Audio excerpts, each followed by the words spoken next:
Welcome back to Twice as Fast. Twice as fast. Where we talk twice as fast, think twice as fast, and honestly age twice as fast because of all of our trauma.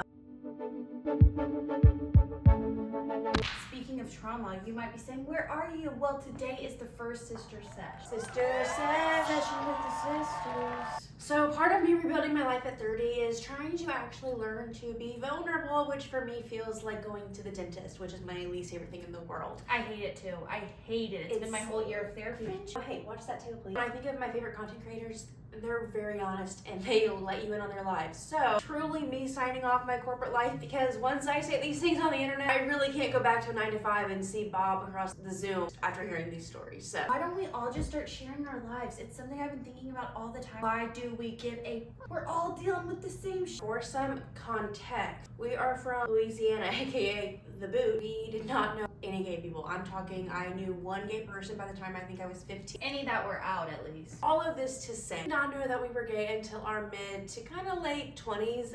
It took us moving to Chicago to finally come out. Before coming out, I mean, we really tried. We gave it our fucking all to try and date men because we were like, we can't be gay. Like, who's gay? It also was like, just not me. Like, I just never even saw it as an option. I started to see TikTok videos, see more representation. I was like, wait a second.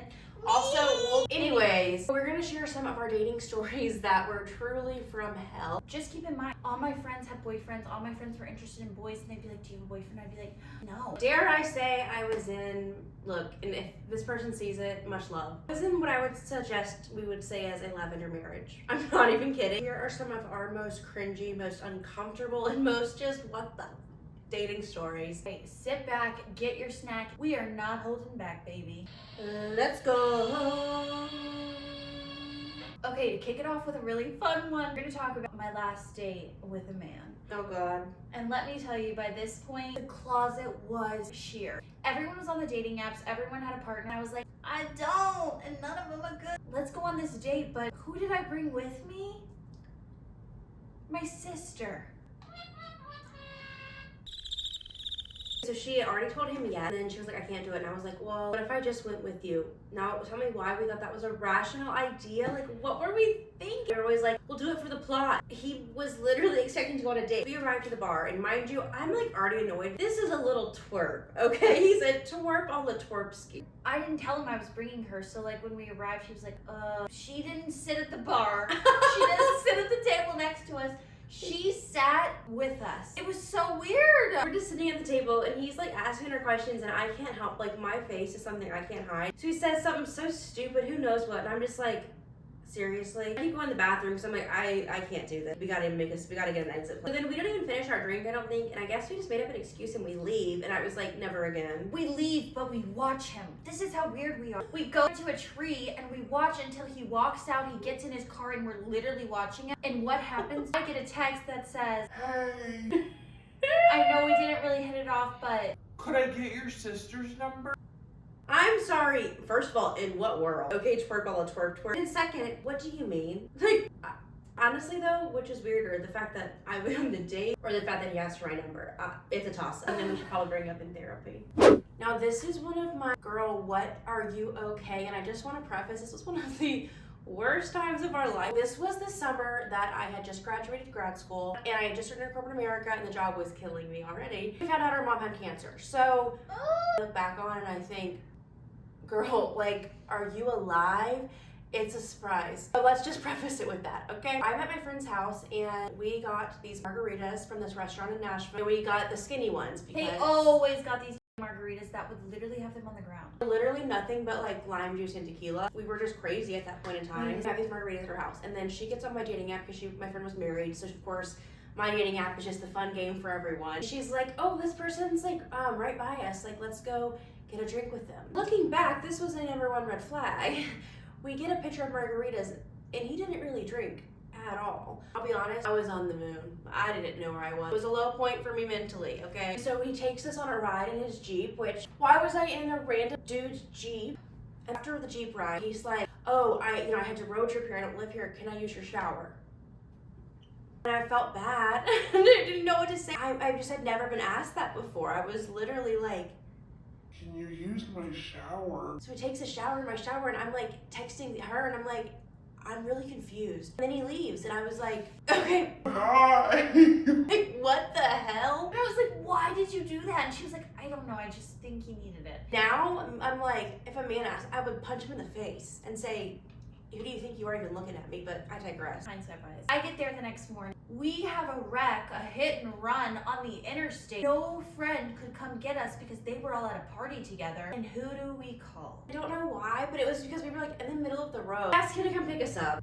He comes. He comes, and he literally just takes us right home. We're like, hey, see you later once again. It's like friend vibes. Like I was like, you're so ugly. Like it was It not. was like one of those funny, like, men are stupid. He was stupid. It was us knowing we were using someone to our advantage. Okay, so then the Plot. next day. No, that night, where does he sleep? Yeah. Yeah. That night, we get our two cats, our two selves, lock ourselves in her bedroom, which only has access to a window we wouldn't have probably been able to get out of. We couldn't have. And where do we give him? The kitchen, the TV, the living room, Access to the the bathroom, and the knives. access to the knives, I can't access in to 5 the minutes. outside. Fine, you can sleep in the living room.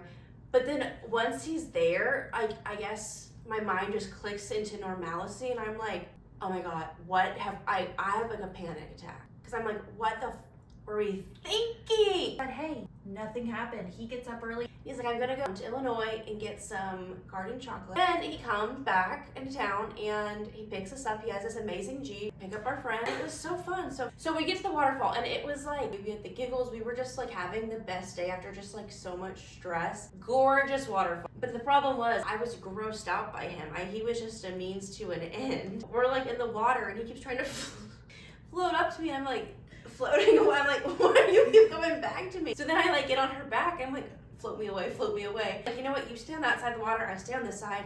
And then he's like, why are you always with your sister? And I was like, hi, sorry, dude. Like, her and my friend, but not with you. Then his flip switch. Mind you, he wasn't just staying in his car for the road trip. He didn't have a home. We found that out later. I keep rejecting him. And then he's like, we gotta leave. And I was like, okay, whatever, let's go. He was so mad at me. So then he puts on this like scary ass music and he starts flooring it. And it was just we like- were all texting like, oh my And we were just Lord. we were getting so scared. Drop us off and everything, and then like it's obvious it's not like we're nunsies. Then I start to like think about it, and we're like, we're scared. He knows where we live. Like, you know what? Like we're just being paranoid. We were not being paranoid because you know what happened? He told me he left, and I checked the Bumble app, which shows location he had left. The next morning when I check it again, 2 miles away. I check it again, 1.5 miles away, 1 mile away. Less than 1 mile away. Still to this day, do not know where he was. My friend and I would go on walks, and if we saw that kind of G, we would run home. Like, what? Like, we were just idiots. Like, learn from us. Us. One lesson: if you are so repulsed by the men that you're Suki. bringing your sister on your dates and that you are not into it, maybe you're gay too. Be safe. Don't go on dates with men just because they offer a fun experience. And it's not even that fun in the end of the day. They're scary. Do not do it for the plot. That's a young thing to do. I once went out with a man that was 43 because he had a house in California and in Nashville, and you know what it was? Horrible. I kept trying to scoot away from the whole time, and I was like, this wasn't worth the story. Was I at an amazing bar? Yeah. Did I enjoy it? Literally no. No, don't do it for the plot. Just come out as gay.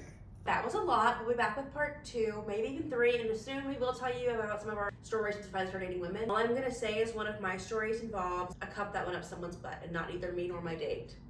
Leave it at that. If you enjoyed that, that's just a little snippet into the stories we have to share. Are we gonna get back out there?